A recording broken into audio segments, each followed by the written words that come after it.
तत्त्वमसि प्रेम से सिखाया। स्वामी निरंजन ने हमको बताया। स्वामी निरंजन ने हमको बताया। दृष्टा साक्षी तत्त्वमसि प्रेम से सिखाया। दृष्टा साक्षी तत्त्वमसि प्रेम से सिखाया। शुद्ध बुद्ध मुक्त तू है सदा निर्विकारी। शुद्ध बुद्ध मुक्त तू है सदा निर्विकारी। अजन्मा विनाशी तू है सर्वाधारी। अजन्मा विनाशी तू है सर्वाधारी। देह अभिमान कर बहुत दुख पाया। देह अभिमान कर बहुत दुख पाया। दृष्टा साक्षी तत्त्वमसि प्रेम से सिखाया। दृष्टा साक्षी तत्त्वमसि प्रेम से सिखाया। पंचकोशातीत तू है साक्षी निराकार। पंचकोशातीत तू है साक्षी निराकार। अस्ति भाति प्रिय तू है नाम रूप माया। अस्ति भाति प्रिय तू है नाम रूप माया। सच्चित आनंद यजुर्वेद दर्शाया। सच्चित आनंद यजुर्वेद दर्शाया। दृष्टा साक्षी तत्त्वमसि प्रेम से सिखाया। दृष्टा साक्षी तत्त्वमसि प्रेम से सिखाया। अहम ब्रह्मास्मि यजुर्वेद बताया।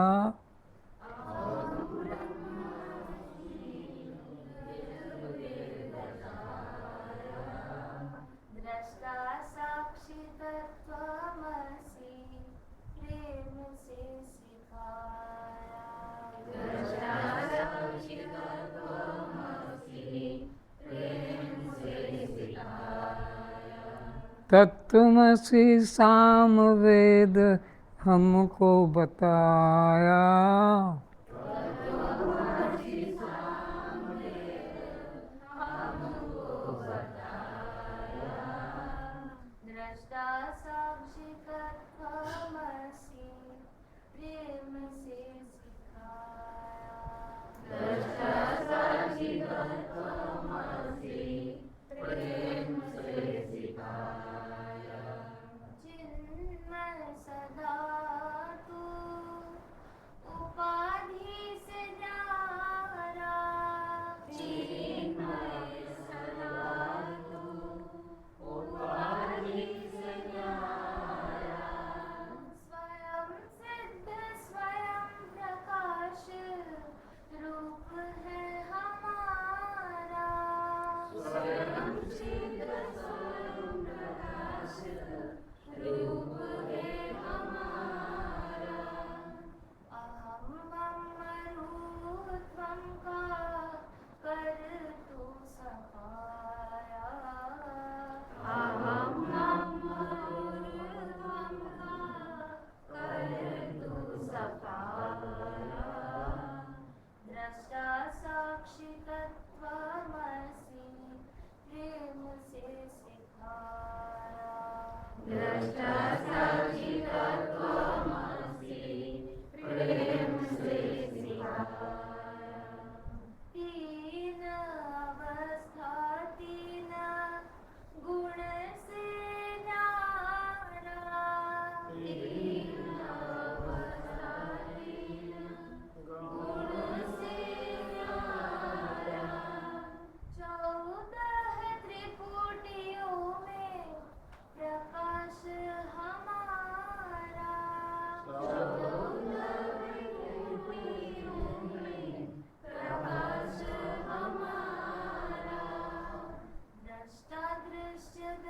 दर्शन में तू ही समाया, दृष्टा दृश्य दर्शन में तू ही समाया, पंचकोशों से मैं हूँ न्यारा,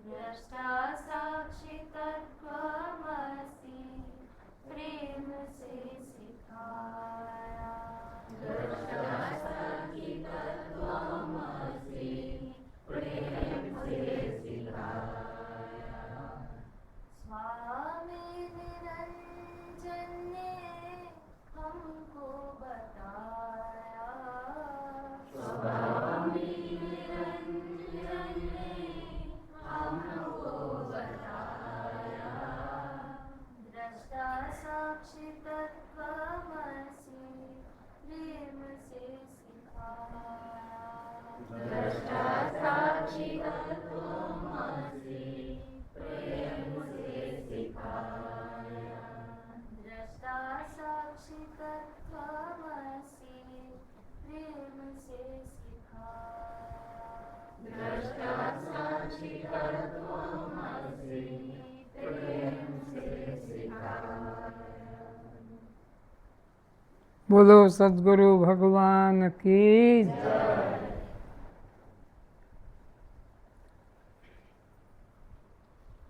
अष्टावक्र जी अपने शिष्य समुदाय को बता रहे हैं कि तू यह देह नहीं है, ये देह तेरा नहीं है, ये देह तो अति अति गंदा निकृष्ट पिता माता के गंदी धातु से बना है। अति अधम शरीरा क्षिति जल पावक गगन समीरा पंच रचित अति अधम शरीरा। इसको तू कभी अपना रूप मत जानना, ये तेरा रूप नहीं है, तू इससे न्यारा है। ये बार बार समझा रहे हैं। ये जो आँखों के सामने से बदल रहा है, बचपन बदल गया, किशोर बदल गया, युवा बदल गई, बुढ़ापा बदल रहा है, सब बदल रहा है। तो ये जो बदल रहा है इसको कभी मैं करके मत मानना कि यह मैं हूँ, बल्कि मैं इससे न्यारा हूँ, ऐसा निश्चय करा रहे हैं। कितना बदला हुआ उसको सुन लो। 9 लाख प्रकार के जल में रहने वाले जीव बदले हैं। तुम जो ये शरीर लेकर बैठा है, ये तो अभी मिला है। इसके पहले 9 लाख, 1-2 भी नहीं, 9 लाख जल में रहने वाले जीवों में तुमने यात्रा की है। कितनी लंबी यात्रा। 10 लाख प्रकार के आकाश में उड़ने वाले जीवों में तुमने यात्रा की है। आकाश में उड़ने वाले कितने हैं बोलो? 11 लाख जमीन के अंदर रहने वाले जीवों में तुमने यात्रा की। 11 लाख जमीन के अंदर रहने वाले जीवों में यात्रा की है। 20 लाख जमीन से निकलने वाले जीवों में यात्रा की है। पौधे, वृक्ष, लताएं, फल इत्यादि। 30 लाख 4 टांगों से चलने वाले जीवों में तुमने यात्रा की। 4 टांगों से 30 लाख, कुत्ता, बिल्ली, बाघ, घोड़ा, गधा, सुअर, ये 4 टांग से चलने, इसमें भी तुम सब लोगों ने यात्रा की। कोई ऐसा शरीर नहीं है जो उसमें न गया हो। और 2 टांग वाले 4 लाख प्रकार के हैं। 2 टांग से।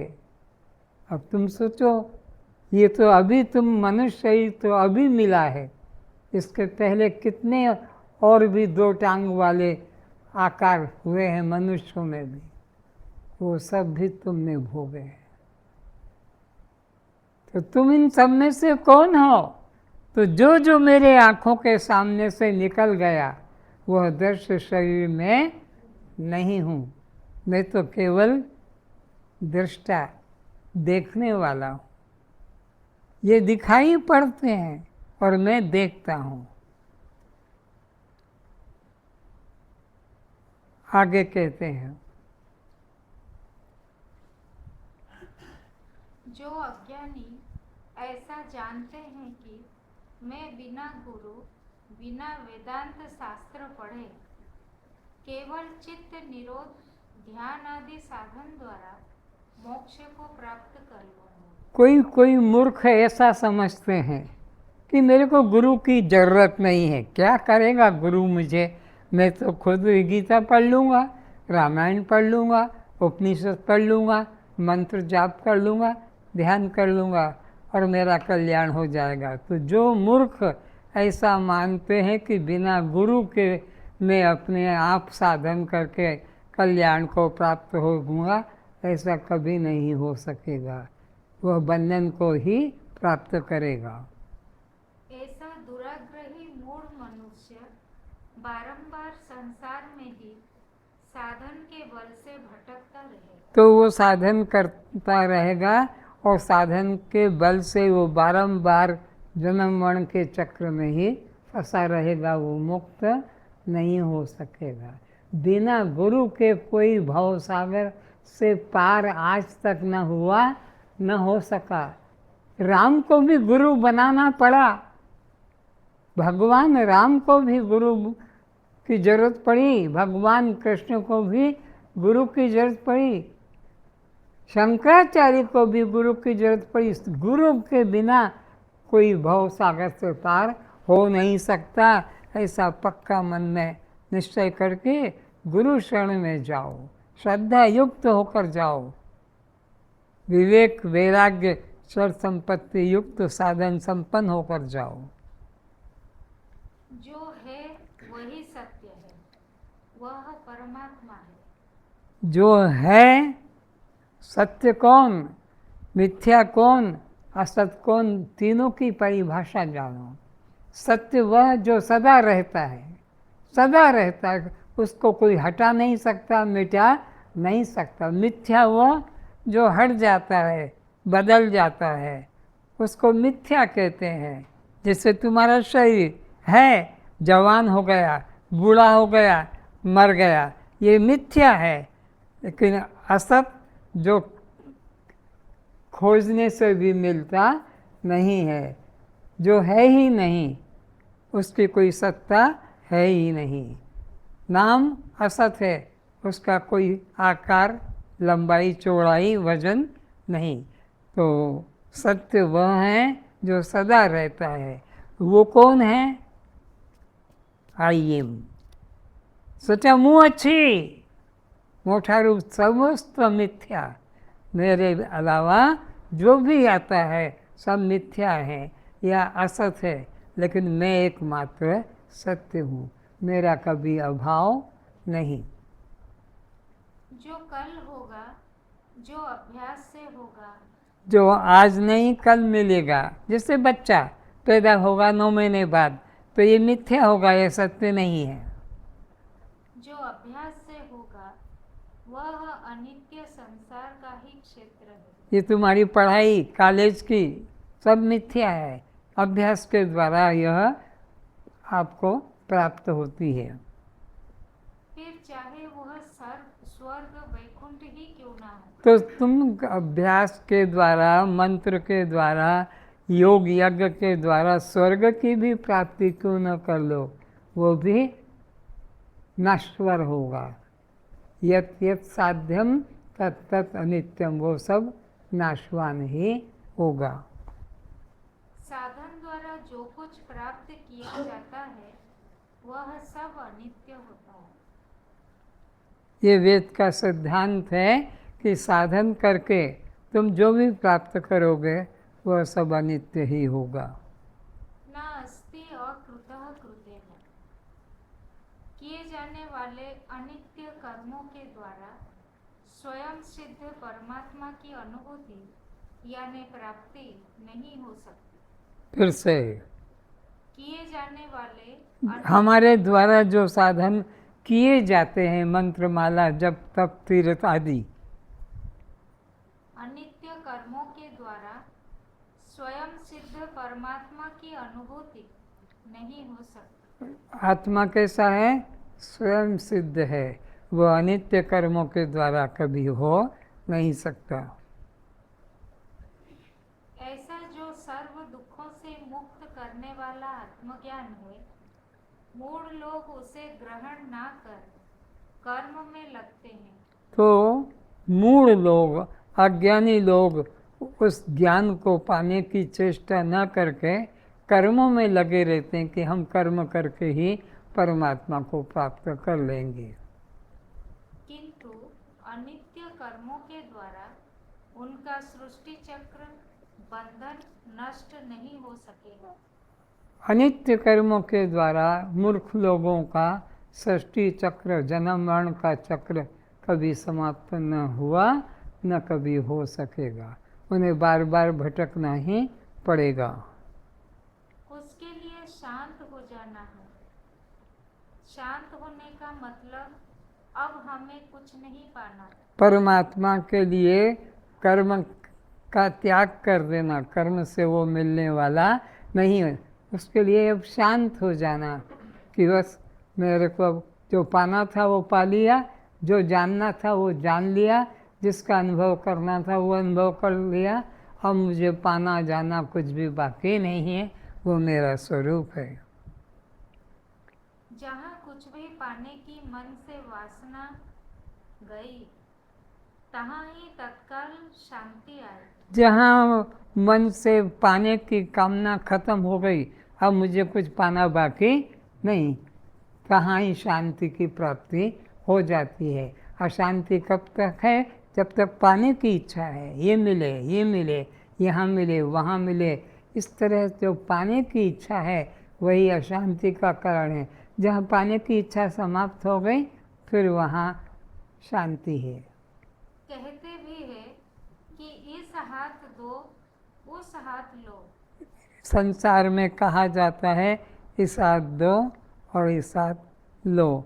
इसी तरह कामना शांत तो आनंद, कामना शांत जब तक नहीं होगी तब तक आनंद नहीं। कामना शांत होते ही आनंद की प्राप्ति होती है। इस दरवाजे से पाने की इच्छा कामना गई, तत्काल उस दरवाजे से शांति आई।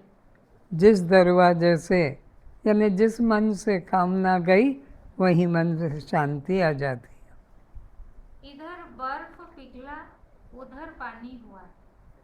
बादल हटे कि सूर्य प्रगटा। स्विच ऑन किया, बिना विलंब के घर में रोशनी हुई। धन्य भागी बनो।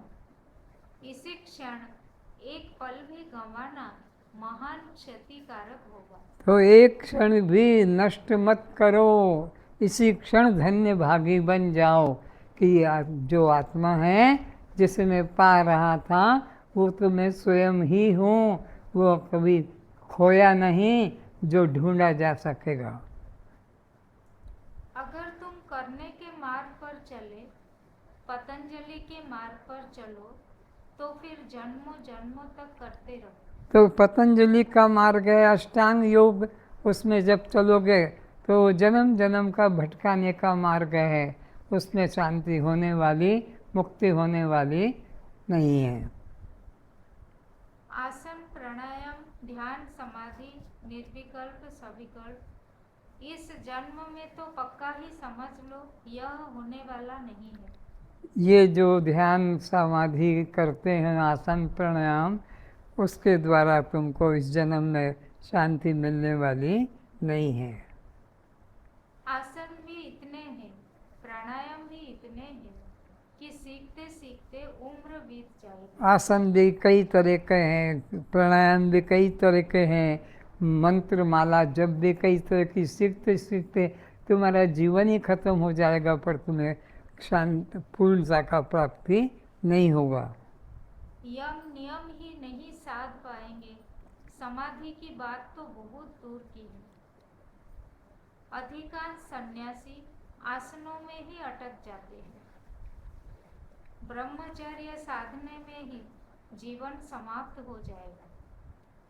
जो ज्ञानी है वह तत्व को निश्चय पूर्वक जानकर तत्काल सर्वदा के लिए शांत मन वाले हो जाते हैं। तो जो तत्व के जिज्ञासु हैं वह अपने आत्मा को जानकर शांत हो जाते हैं। सुनने मात्र से घट सकता है, ज्यादा कुछ करने की जरूरत नहीं है, क्योंकि ऐसा पहले से ही घटा हुआ है।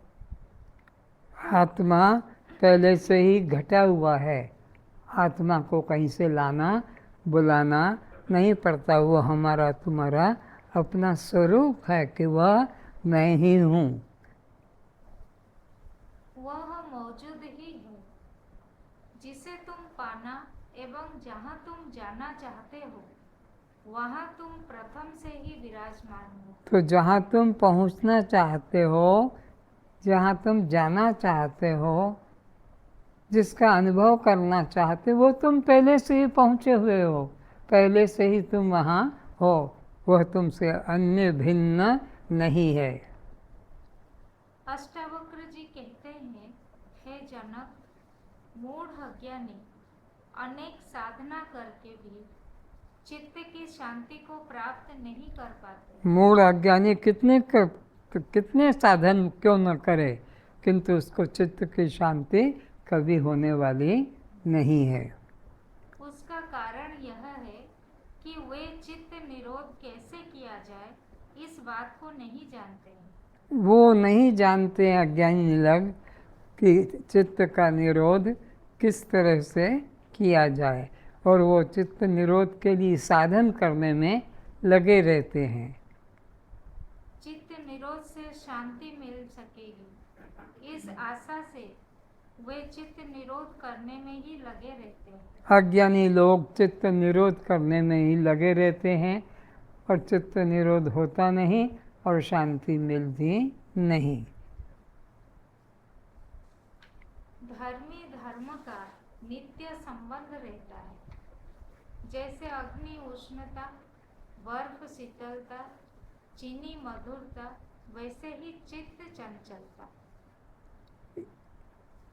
चित्त की चंचलता स्वभाव है, अग्नि की उष्णता स्वभाव है, बर्फ की शीतलता स्वभाव है, नीम की कड़वाहट स्वभाव है, शक्कर का मधुरता स्वभाव है। इसी तरह चित्त का चंचलता स्वभाव है, उसे हटाया नहीं जा सकता है। सीधे बैठो। हाँ, बर्फ है तो शीतल ही होगा, चीनी है तो मधुर ही होगी, अग्नि है तो उष्ण ही होगी। इसी तरह चित्त है तो चंचलता रहेगी। यह बात न जानने के कारण ही अज्ञानी चित्त निरोध ध्यान समाधि हेतु साधन। तो अज्ञानी व्यक्ति ये नहीं समझ पाता है, उसको नहीं मालूम है कि धर्मी धर्म का नित्य संबंध है, इसलिए वह चित्त को रोकने का जीवन भर प्रयत्न करता है, किंतु चित्त रुकता नहीं है और वह दुखी बना रहता है। किंतु उसे शांति नहीं मिलती है। धीर पुरुष चित्त का विचार ही नहीं करता कि कितना चंचल हो रहा है। धीर पुरुष चित्त का चिंतन ही नहीं करता, वो तो अपने को जानता कि मैं आत्मा हूँ, बस इस निष्ठा में रहता है और उसका चित्त भी शांत रहता है। प्रलयकालीन प्रचंड वायु आंधी चलने से भी आकाश की क्या हानि। चाहे जितना तूफान आ जाए, बादल फट जाए, बिजली गिर जाए लेकिन आकाश का कुछ हानि नहीं, आकाश असंग है। इसी प्रकार चित्त जितना भी चंचल हो, अशांत हो, साक्षी आत्मा में कुछ भी परिवर्तन होने वाला, तुम साक्षी आत्मा हो, तुम चेतन आत्मा हो, इसमें निश्चय रखो तो फिर चित्त कुछ भी नहीं कर सकता, तुम्हारा कुछ बिगाड़ नहीं कर सकता है। चाहे जितना तूफान आए, प्रलयकालीन हो, लेकिन आकाश का कुछ परिवर्तन नहीं। इसी तरह ज्ञानी पुरुष अपने अचल, निर्विकार, निरंजन आत्म स्वरूप में अहम भाव रख सदा शांत रहते हैं। फिर से इसी तरह ज्ञानी पुरुष अपना आत्मा कैसा है? निराकार है, निरंजन है, नित्य है, आनंद रूप है, उसमें निष्ठा रखता है ज्ञानी और सदा आनंदित रहता है। एवं मन के चंचल होने से अपनी कोई क्षति लाभ नहीं जानता। और मन के चंचल हो जाने से, मन के अशांत हो जाने से वो कोई अपनी अशांति, क्षति नहीं देखता है।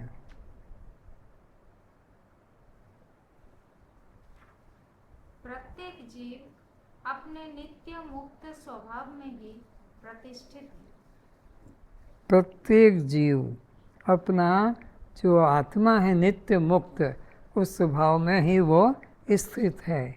किंतु देह के धर्म को, प्राण के धर्म को, इंद्रियों के धर्म को, मन के धर्म को अपना मान लेने से वो दुखी हो जाता है। उसी में स्थिर होने के लिए, विराजित होने के लिए किसी क्रिया की जरूरत नहीं। तो किसी क्रिया की जरूरत नहीं है, और क्रिया करोगे तो मन चंचल अवश्य बनेगा। वहाँ तो तुम हो ही। चित्त के शांत स्वरूप तो तुम्हारा ही स्वरूप, वहाँ तो तुम हो ही, तुम्हें चित्त शांत करने की जरूरत नहीं। सिर्फ समझना है, सिर्फ उस जगह का होश करना ही। सिर्फ समझना है, उस जगह का होश करना है जिसको तुम चित्त कहते हो, कि वो चित्त नहीं, वो आत्मा मैं स्वयं ही हूँ, ये होश करना है। इसी क्षण हो सकता है, हो क्या सकता है? हुआ या ही है, केवल समझ लेना। देरी एक क्षण की भी नहीं। आत्मा के और तुम्हारे बीच में दूरी या देरी एक सुई की नोक के बराबर भी नहीं है। आत्मा ही तुम स्वयं हो, ऐसा पक्का निश्चय करना है। यदि क्षण भी लग जाए तो वह तुम्हारी तरफ से होगा।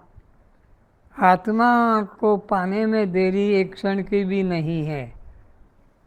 अगर देरी होती है तो तुम आत्मा की खोज में नहीं हो, आत्मा तो तुम स्वयं ही हो। देरी है तो तुम्हारी तरफ से है, आत्मा की तरफ से दूरी या देरी, आत्मा तो हरि व्यापक सर्वत्र समान, वो अणु अणु में, कण कण में, सब में विद्यमान है। अन्यथा मुक्ति में पल भर की भी देरी नहीं। तो मुक्ति में, आत्मा में देरी है तो तुम्हारे समझने में देरी है, अन्यथा आत्मा की तरफ से कोई दूरी या देरी नहीं। क्यों? तुम स्वयं आत्मा हो। जिन साधकों का अंतःकरण मल, विक्षेप तथा आवरण दोष युक्त है, प्रत्येक जीव में 3 दोष हैं, मल दोष, विक्षेप दोष और आवरण दोष। ये 3 दोष ही इसको 84 में भटका रहे हैं।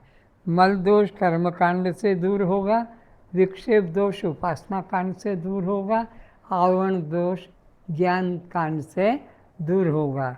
80,000 मंत्र कर्म कांड के हैं मल दोष को दूर करने के, 16,000 मंत्र विक्षेप दोष को दूर करने के हैं और 4,000 मंत्र आपके आवरण दोष को दूर करने के हैं।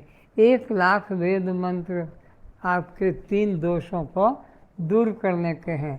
तो कर्म उपासना से मल विक्षेप दोष दूर होंगे, लेकिन आवरण दोष तो केवल ज्ञान से ही दूर होगा। बिना ज्ञान के आवरण दोष कोई साधन से दूर हो नहीं सकता। जिन साधकों का अंतःकरण मल विक्षेप तथा आवरण दोष युक्त है तथा जो विवेक वैराग्य सत्संपत्ति तथा मुमुक्षुता से रहित है, वे अविवेकी कर्म भक्ति ध्यान समाधि कुंडलिनी साधना करे, किंतु बिना वेदांत श्रवण किए वे आत्मनिष्ठा को प्राप्त नहीं कर सकते। तो कर्म उपासना मन विक्षेप दोष को दूर करने के लिए करना है, लेकिन आवरण दोष कर्म उपासना के द्वारा कभी समाप्त नहीं। आवरण दोष तो ज्ञान से ही होगा। उन्हें परम सत्य का साक्षात्कार करने के लिए वेदांत तत्वों का श्रवण मनन अभ्यास करना ही होगा। वेदांत तत्व का ज्ञान करने के लिए, आत्मज्ञान करने के लिए उसको और कर्म साधन की जरूरत नहीं है, ज्ञान ही एकमात्र साधन है। बहुत प्रकार से कर्मकांड करने वाले अज्ञानी अपने हृदय में स्थित इस आत्मा को मैं रूप से नहीं जानते हैं। आत्मा को अन्य रूप से जानते हैं, भिन्न रूप से जानते हैं, और उसके पाने के लिए वे साधन करके दुखी होते हैं। आत्मज्ञान जब होगा तो वो परमात्मा को, आत्मा को मैं करके जानेंगे।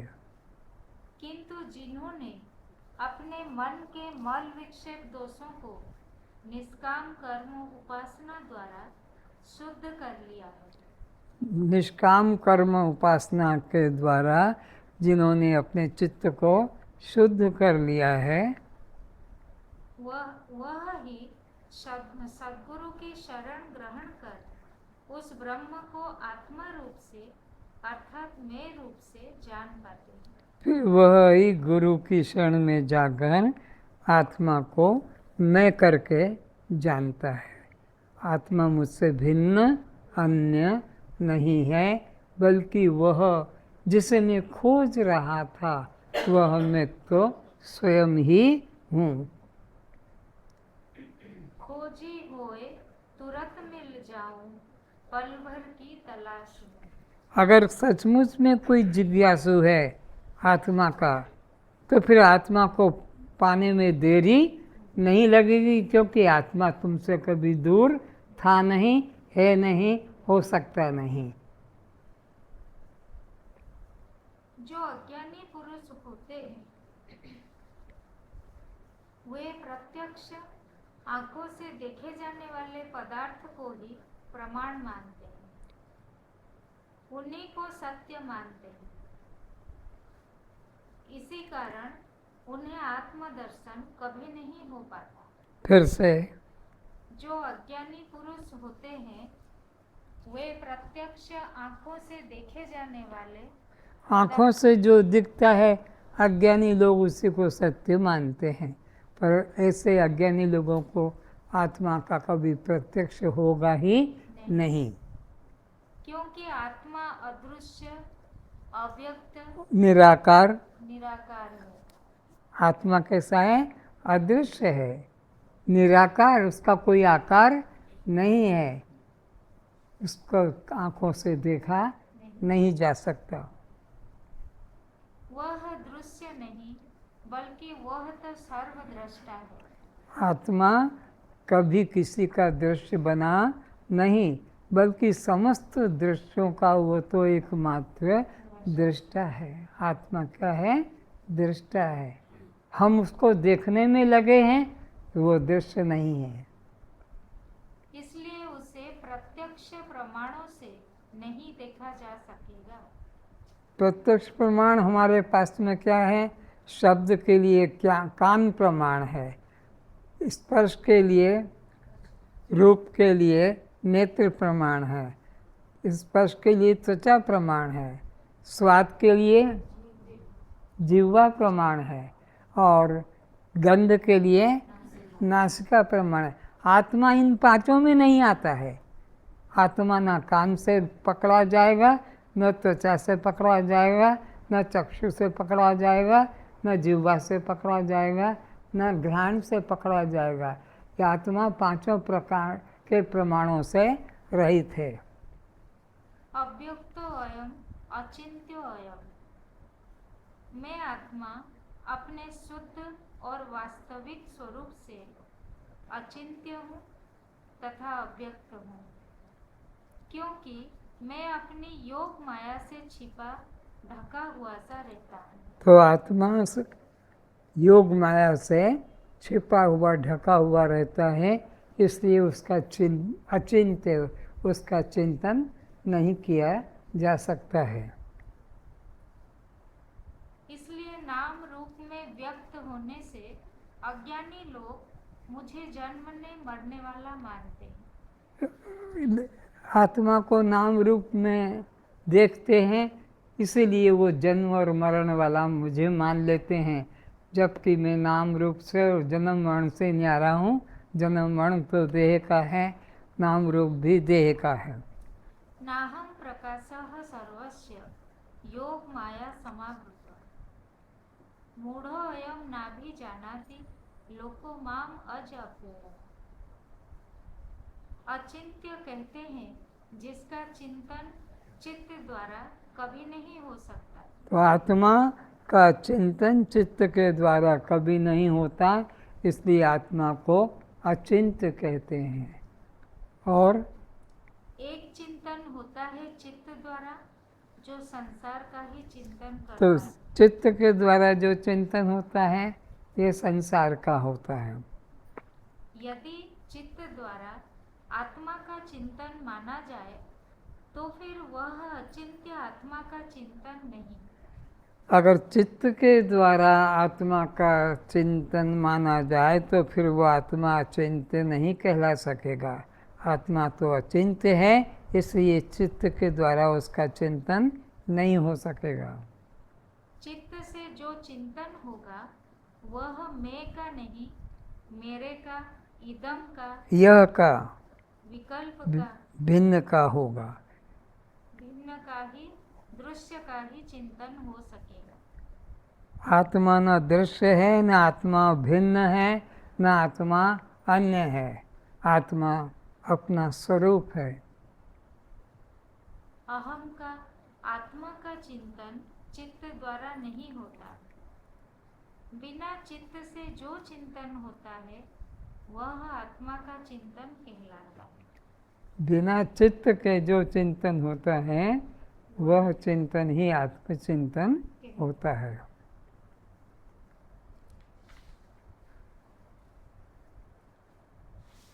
चित्त द्वारा विकल्प नाम रूप का चिंतन भी उतने समय तक हो सकेगा जितने समय तक चित्त निरोध है।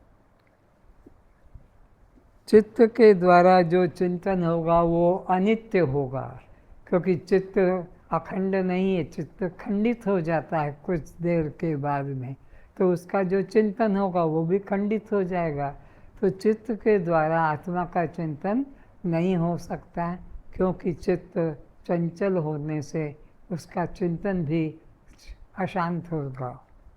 जब चित्त चंचल होगा तब उसकी कल्पित मान्यता वाले भगवान का चिंतन भी छूट जाएगा। वो भी छूट जाएगा। जब चित्त अपनी चंचलता में आ जाएगा तो उससे जो संकल्प हो रहा था भगवान का वो भी हट जाएगा। वह मन में दिखने वाला भगवान भी अदृश्य हो जाएगा। फिर वातावरण भी शांत हो, प्रातः का समय हो या संध्या का समय हो, यह सबके बिना मिथ्या कल्पित इष्ट का रूप ध्यान चिंतन नहीं हो सकता। चित्त द्वारा जिस देवी देवता राम कृष्ण विष्णु शंकर दुर्गा गणेश आदि का चिंतन होगा वह सब प्रपंच का चिंतन है। तो चित्त के द्वारा चाहे तुम राम का चिंतन करो, चाहे कृष्ण का करो, कि देवी का करो, कि दुर्गा का, कि कोई शंकर का, जिसका भी वो सब अनित्य का ही चिंतन है। चित्त ही का चिंतन अनित्य का चिंतन है, वो नित्य का चिंतन नहीं कहला सकेगा। वह काल्पनिक एवं मिथ्या है। चित्त का जो चिंतन होगा वो काल्पनिक होगा, मिथ्या ही होगा, वो सत्य नहीं होगा। प्रपंच ही चित्त द्वारा चिंत्य है। प्रपंच का ही चित्त के द्वारा चिंतन हो सकता है। आत्मा निष्प्रपंच है, उसका चिंतन चित्त से नहीं हो सकता। मैं आत्मा अचिंत्य हूँ। मैं आत्मा कैसा हूँ? अचिंत्य हूँ। तो इसलिए मैं आत्मा का चिंतन चित्त से नहीं हो सकता है। और चित्त जिसका चिंतन करता है वो अनित्य संसार ही होता है। आकार वाले इष्ट का चिंतन का आधार चित्त ही है। आकार वाला आधार, चाहे वो राम का आकार हो कि कृष्ण का कि देवी दुर्गा, किसी का भी आकार करो, वो संसार का ही चिंतन है। जब चित्त ही एकाग्र नहीं, आधार अधिष्ठान ही स्थिर न रहा, तो फिर उस चंचल चित्त आधार पर आधारित अध्यस्त भगवान भी नहीं टिक सकेंगे। अपने अचिंत्य आत्म स्वरूप का चिंतन करने हेतु चित्त की एकाग्रता व चंचलता से कोई संबंध नहीं। आत्मा नित्य है, उसका चिंतन भी निरंतर हर स्थान में, हर क्रिया में, हर अवस्था में, हर समय होता रहता है। तो आत्मा नित्य होने से, आत्मा अखंड होने से उसका चिंतन हर अवस्था में हो रहा है। आत्मा के बिना एक पत्ता भी सिद्ध नहीं होता है। आत्मा के बिना एक मिट्टी का कण भी सिद्ध नहीं होता। आत्मा के बिना कुछ भी। तो आत्मा तो नित्य तुम्हारा स्वभाव है। आत्मा अप्राप्त वस्तु नहीं है, आत्मा तुम्हारा प्राप्त स्वरूप है। तुम जरा सा भी खुजली आई, देखो, यह आत्मा अगर न होता तो ये खुजली का पता भी नहीं लगता। इधर हाथ गया तो भी आत्मा, आत्मा के बिना तुम्हारा कोई भी कर्म नहीं हो रहा। हर कर्म में आत्मा है। मैं हूँ, यह आत्मचिंतन नित्य निरंतर सब जीवों में होता ही रहता है। मैं हूँ, ये किसको पता नहीं? तुमको पता नहीं मैं हूँ? मैं हूँ, तुमको पता नहीं मैं हूँ? किसको पता नहीं? सबको पता है कि मैं हूँ। ये मैं हूँ का पता ही तो आत्मा का पता है। मुर्दा कभी कहेगा, मरा आदमी कभी कहेगा कि मैं नहीं हूँ, मैं मर गया हूँ? वो तो मर गया है। तो मैं हूँ का चिंतन ही आत्मचिंतन है। मैं हूँ, यह होश, यह भाव सब जीवों को सब समय बना रहता है। तो ये होश, ये भाव मैं हूँ का सब जीवों को सब समय बना रहता है। इस तरह सभी जीवों का आत्मचिंतन ही अखंड रूप में, तो सभी जीवों का जो चिंतन है मैं हूँ, ये अखंड है, ये कभी हटता नहीं। कुछ भी कर्म करे पर मैं हूँ उसमें मिला रहता है। सभी जीवों का आत्मचिंतन ही अखंड रूप से तेल धारावत, नदी प्रवाहवत सबको हो ही रहा है। तेल को धार बनाओ तो एक तार दिखाई पड़ता है, वो बीच में से टूटता नहीं। या जो नदी की धारा है वो एक जैसी बहती है, बीच में उसमें खंड नहीं होता है। ऐसा ही मैं हूँ, यह अखंड बना रहता है। किसी भी जीव का मैं हूँ भाव छूटता नहीं। क्योंकि मैं के होश बिना किसी प्रकार की क्रिया, साधन, भजन, ध्यान नहीं हो सकेगा। तो हर कार्य की सिद्धि किसके द्वारा हो रही है? मैं मैं के द्वारा हो रही है। कोई भी कार्य हो। अचिंत्य का तो कभी विचार किया नहीं और चित्त एकाग्र न होने से चिंत्य का भी चिंतन नहीं हो सकता। इस कारण अज्ञानी दोनों तरफ से दुखी बना रहता है। अज्ञानी का चित्त एकाग्र होता नहीं तो दुखी, और आत्मचिंतन होता नहीं तो दुखी, दोनों तरफ से दुखी बना रहता है। भगवत चिंतन का संबंध मन से नहीं है। यदि मन से माना जाए तो वह सर्वकाल का चिंतन नहीं हो सकेगा, क्योंकि व्यवहार काल में मन की उपयोगिता है। उस समय मन भगवत चिंतन नहीं कर सकेगा। व्यवहार काल में तो लेना देना, खरीदना, बनाना, बिगाड़ना सब बना रहता है। उतने समय फिर उसका आत्मचिंतन नहीं हो सकेगा। तो चित्त का चिंतन, नित्य आत्मा का चिंतन नहीं हो सकेगा। मन के बिना संसार का भी चिंतन नहीं हो सकेगा। और मन के बिना संसार का भी चिंतन नहीं। गहरी नींद में मन नहीं, इसलिए वहाँ कुछ संसार का रूप भी, कर्म भी नहीं। गहरी नींद में, बेहोशी में मन अमन हो जाता है। तब न जगत चिंतन होगा, न भक्त के मन कल्पित मिथ्या भगवान का चिंतन हो सकेगा। तो ये रोज का अनुभव है कि गहरी नींद में न तो जगत का चिंतन होता है और न जगदीश का चिंतन होता है। मन का वहाँ उपयोग नहीं, इसलिए न संसार का चिंतन होता है गहरी नींद में, न परमात्मा का। आत्मचिंतन में मन की एकाग्रता की जरूरत नहीं। और आत्मचिंतन के लिए मन की एकाग्रता की जरूरत नहीं। आत्मा के सहारे ही तो मन का चिंतन चलेगा। आत्मा का चिंतन न होगा तो चित्त की चंचलता भी नहीं हो सकती। चित्त की चंचलता भी आत्मा की सिद्धि से ही हो रही है। मन की चंचलता के बोध में भी मैं आत्मा का होना तो परम अनिवार्य ही है। मन की चंचलता का खबर किससे मिलेगी? आत्मा से मिलेगी। आत्मा के बिना तो मन की चंचलता का होश भी नहीं होगा। आत्मनिष्ठ ज्ञानी पुरुष की जहाँ भी दृष्टि जाती है वह समाधि अवस्था है। आत्मज्ञानी जहाँ जहाँ देखता है, जिसको भी देखता है, वो ध्यान समाधि ही कहलाती है। वह अन्य को देखता ही नहीं है। उसको जहाँ भी दिखता है एक आत्मा।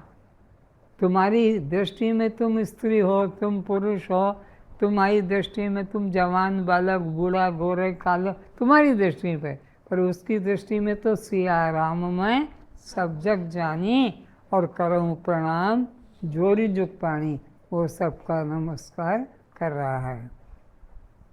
आत्मा दृष्टि का विषय नहीं, वो तो दृष्टा है। तो आत्मा को देखने की कभी इच्छा मत करना। कभी तो दिखेगा, कभी तो दिखेगा, कहीं तो दिखेगा, कोई गुरु दिखा दे। आत्मा दिखने की चीज़ नहीं है, वो तो देखने वाला है। आत्मा देखने वाला दृष्टा है। आत्मा श्रुति का विषय शब्द रूप नहीं, वह तो श्रोता है। बृहदारण्यक उपनिषद में बताया है कि हे गार्गी, यह अक्षर आत्मा अन्य इंद्रिय विषयों की तरह किसी की दृष्टि का विषय नहीं होता। फिर से यह अक्षर आत्मा अपना आत्मा कैसा है? अक्षर। अक्षर का मतलब है ये आ ई ABCD अक्षर नहीं, जिसका कभी नाश न हो, जिसका कभी किसी तरह से क्षरण न हो, उस आत्मा को अक्षर कहते हैं। तो अन्य इंद्रिय विषयों की तरह किसी की दृष्टि का विषय नहीं होता। तो अन्य इंद्रिय आँख के द्वारा जैसे रूप, कान के द्वारा शब्द, की नासिका के द्वारा गंध, की जिह्वा के द्वारा रस, जैसे ये ग्रहण हो जाते हैं, ऐसे आत्मा किसी इंद्रिय के द्वारा ग्राह्य नहीं होता है। किंतु स्वयं दृष्टि रूप होने से दृष्टा है। वो आत्मा स्वयं दृष्टा है। वैसे ही यह अक्षर आत्मा किसी के कान का विषय शब्द रूप को ग्रहण नहीं किया जा सकता, किंतु स्वयं श्रुति रूप होने से सबका श्रोता है। यह आत्मा मन द्वारा मनन का विषय नहीं है, किंतु मति रूप होने से सबका मनता है। आत्मा किसी की बुद्धि का विषय नहीं, किंतु स्वयं अविज्ञात होता हुआ भी सबका विज्ञाता है। वो मन को भी जानता है, वो बुद्धि को भी जानता है, वो 5 कर्मेंद्रिय को भी जानता है, वो 5 ज्ञानेंद्रिय को भी जानता है। आत्मा केवल जानने वाला है, वो जानने में आने वाला नहीं है। ज्ञानी देखते हुए, सुनते हुए, सूंघते हुए, सोचते हुए भी कुछ नहीं देखता, सुनता, सूंघता, सोचता है, क्योंकि वह जानता है कि यहाँ मुझे एक आत्मा के अतिरिक्त अन्य कुछ भी नहीं है। ज्ञानी की दृष्टि में एक आत्मा के अतिरिक्त अन्य कुछ भी नहीं है। अथवा वह सब दृश्यों के अंतर्गत कारण शक्ति रूप, सतरूप, चिद्रूप आत्मा को ही देखता है। तो वो समस्त दृश्यों में केवल एक चैतन्य आत्मा को ही अनुभव करता है और कुछ अन्य का अनुभव नहीं करता है। इसी कारण ज्ञानी सदा परमात्मा में लीन रहता है। तो ज्ञानी जो है वो सदा परमात्मा में ही लीन रहता है, उसे परमात्मा के अलावा कुछ दूसरा दिखता ही नहीं, क्योंकि वो अन्य कुछ सोचता ही नहीं। एक मेवा अद्वितीयम ब्रह्म नेह नास्ति किंचन, एक ब्रह्म के अतिरिक्त वो अन्य कुछ भी नहीं देखता है। नाम रूप पदार्थ कुछ भी नहीं देखता है। उसको नाम रूप पदार्थ में सत्यता नहीं है, उसको सत्यता केवल एक चेतन आत्मा में ही रहती है। दर्शन का अर्थ उसे देख लेना जो सबको देख रहा है। दृश्य को देख लेना दर्शन नहीं है। दृश्य को देख लेना दर्शन नहीं है, बल्कि जो सबको देख रहा है वह ही दर्शन है। अर्थात मैं रूप में जान लेना ही दृष्टा को देख लेना है। धीर पुरुष दृश्य को नहीं देखते हैं, बल्कि उसे देखते हैं जो दृष्टा है। तो ज्ञानी जो पुरुष होते हैं वो जो दिख रहा है उसको नहीं देखते हैं, वो किसको देखते हैं? जो दृष्टा है उसी को देखते हैं। धीर पुरुष दृश्य को नहीं देखकर जो दृष्टा है उसे ही सब आकारों में देखते हैं। साधकों को समझाने के लिए दृश्य और दृष्टा इस तरह दो मान लेते हैं। इसे समझाने के लिए के देखो भाई ये दिख रहा है, हाँ तो ये दृश्य है, तुम देख रहे हो तो तुम इसके दृष्टा हो। तो समझाने के लिए ये हाथ दृश्य है, तुम देख रहे हो, हाँ तो तुम दृष्टा हो और हाथ दृश्य। समझाने के लिए ये पंखा दृश्य है और तुम देख रहे हो तो तुम पंखे के समझाने के लिए, लेकिन वस्तुतः एक ही दृष्टा ही सत्य है। दृश्य कुछ न हाथ सत्य है न यह कपड़ा सत्य है, बल्कि एक दृष्टा तुम ही सत्य हो, ये निश्चय करना है। तुम जो दिखाई पड़ रहे हो मेरी दृष्टि के लिए दृश्य हो, किंतु मेरे भीतर से जो तुम्हारी तरफ देख रहा है वह दृष्टा है। ये शरीर दृष्टा नहीं है, ये तो तुम्हारा जैसे शरीर दृश्य है ऐसे ये शरीर भी दृश्य है, पर अंदर से जो देखने वाला है वो दृष्टा है। वही अपना स्वरूप है। दृष्टि के दृष्टा को समझो।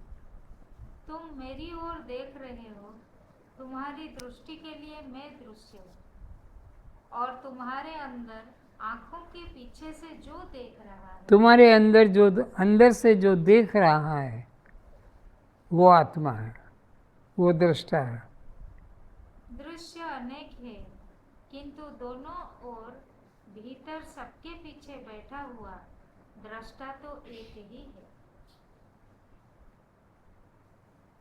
जो तुम्हारे भीतर छिपा है, जो मेरी तरफ तुम्हारी आंख की खिड़की से देख रहा है, जो तुम्हारे अंदर आँख की खिड़की से मेरी तरफ देख रहा है, जो तुम्हारे आँख की खिड़की एक खिड़की है, इसमें से जो अंदर से जो देख रहा है वो चेतन आत्मा है, वही तुम्हारा स्वरूप है। कान की खिड़की से सुन रहा है, मन को देश विदेश लोक परलोक की ओर भागते देख रहा है, वह कौन है? उसकी तलाश में जो निकल पड़ा है, उसे जानने के लिए जो व्याकुल हो रहा है, वही धार्मिक है। कौन धार्मिक है? चंदन लगा लिया, चुटैया निकाल रखी, कि गले में माला डाल रखी, कि हाथ में कड़ा पहन लिया, वो धार्मिक नहीं है। जो सत्य को, आत्मा को जानने के लिए व्याकुल हो गया है, निकल पड़ा है, बस वही धार्मिक है। फिर से, जो मेरी तरफ तुम्हारी आंख की खिड़की से देख रहा है, कान की खिड़की से सुन रहा है, जो तुम्हारे अंदर, शरीर के अंदर जो अंदर है, आँख के भी अंदर, कान के भी अंदर, जो सुनने में लगा है, जो देखने में लगा है, मन को देश विदेश लोक परलोक की मन को भी देखने में लगा कि बम्बई है, कलकत्ता है, कि इंदौर है, कि कानपुर है, उसमें लगा हुआ है, वह कौन है? वह जो सब आँख की खिड़की से, कान की खिड़की से, कि मन की खिड़की से, कि बुद्धि की खिड़की से जो जानने में लगा, वो कौन है? सो हम आत्मा, वो मैं स्वयं आत्मा हूँ। उसकी तलाश में जो निकल पड़ा है, उसे जानने के लिए जो व्याकुल हो रहा है, वही धार्मिक व्यक्ति है। उसको जानने के लिए, उस सत्य को जानने के लिए जो निकल पड़ा है, बस वो धार्मिक है। तुम जानने में निकल पड़े हो, तुम धार्मिक हो। तुम जानने में निकल पड़े हो, तुम धार्मिक हो। तुम जानने में निकल पड़े, तुम धार्मिक हो। उसको जानने में, किसको? जो आँख के पीछे से देख रहा है, कान के पीछे से जो सुन रहा है, जो मन के पीछे से जान रहा है, वो तुम हो। जो वर्तमान से असंतुष्ट हो, विशेष कुछ अन्य होना चाहता है, वह साधक धार्मिक कभी नहीं हो सकता। जो दिख रहा है उसमें तृप्त नहीं हो, असंतुष्ट हो, तो वो आदमी धार्मिक नहीं है।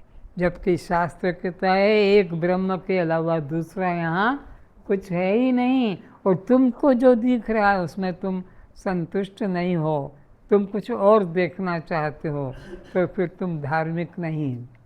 धार्मिक व्यक्ति कहता है मैं उसे मानता हूँ जो है, और उसको देख लेता है।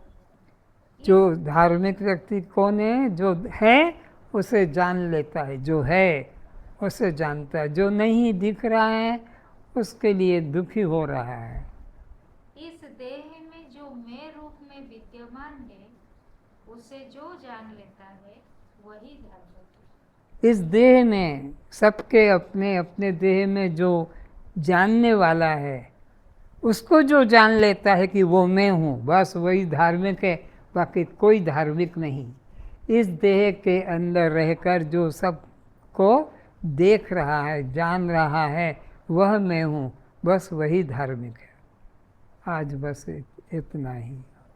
ओम शांति। ओम सहना भवतु, सहनो भुनक्तु सह वीर्यं कर्वावहे तेजस्विनावधीतमस्तु मा विद्विषावहे। ओम शांति शांति शांति।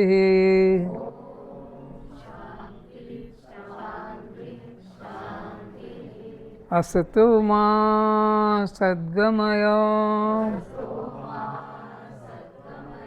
तमसो मा ज्योतिर्गमय मृत्योर्मामृतं गमय। ओम शांति शांति शांति।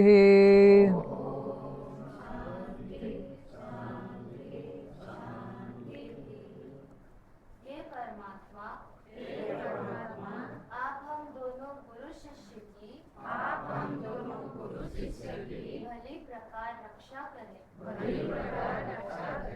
हमारा योग क्षेम ग्रहण करें।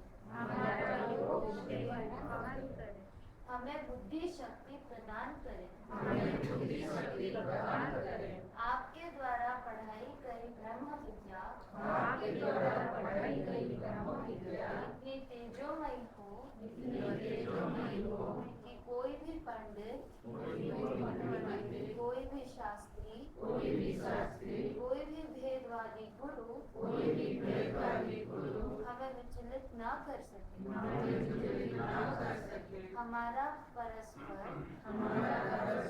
वैर भाव न रहे। हे गुरुदेव, आप मुझे असत मार्ग से निकाल कर सत्य मार्ग पर लाने की, संसार के मार्ग से निकालकर आत्मा के मार्ग पर लाने की कृपा करें। हे गुरुदेव, आप मुझे संसार के मार्ग से निकालकर परमात्मा के मार्ग पर लाने की कृपा करें। हे गुरुदेव, आप मुझे अज्ञान अंधकार से हटाकर ज्ञान के प्रकाश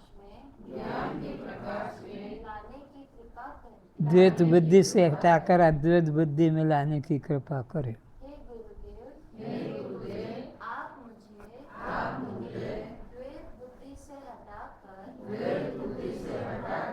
अद्वैत बुद्धि में लाने की कृपा करें। हे गुरुदेव, आप मुझे मृत्यु के भय से छुड़ाकर अमृत आत्मा का अनुभव कराने की कृपा करें। ओम शांति शांति शांति।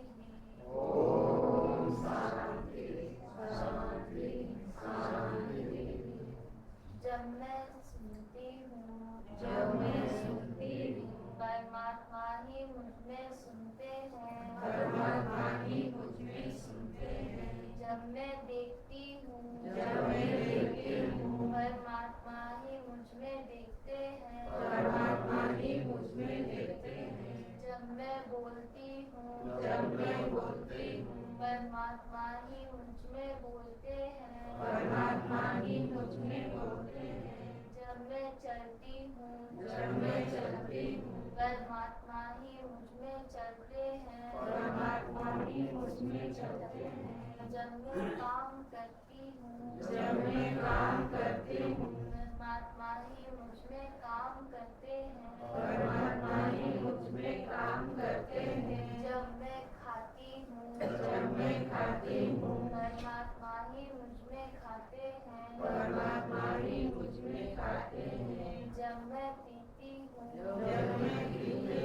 परमात्मा ही मुझ में पीते हैं। मैं सोती हूँ परमात्मा ही मुझ में सोते हैं। जब मैं उठती हूँ परमात्मा ही मुझ में उठते हैं। अगर परमात्मा इस मुर्दे शरीर में न होता तो ये मुर्दा शरीर न उठ सकता, न देख सकता, न चल सकता, न बोल सकता, न कुछ भी काम कर सकता।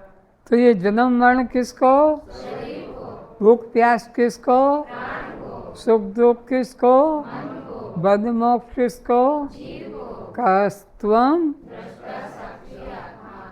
आज इतना ही, प्रसाद वितरण करें।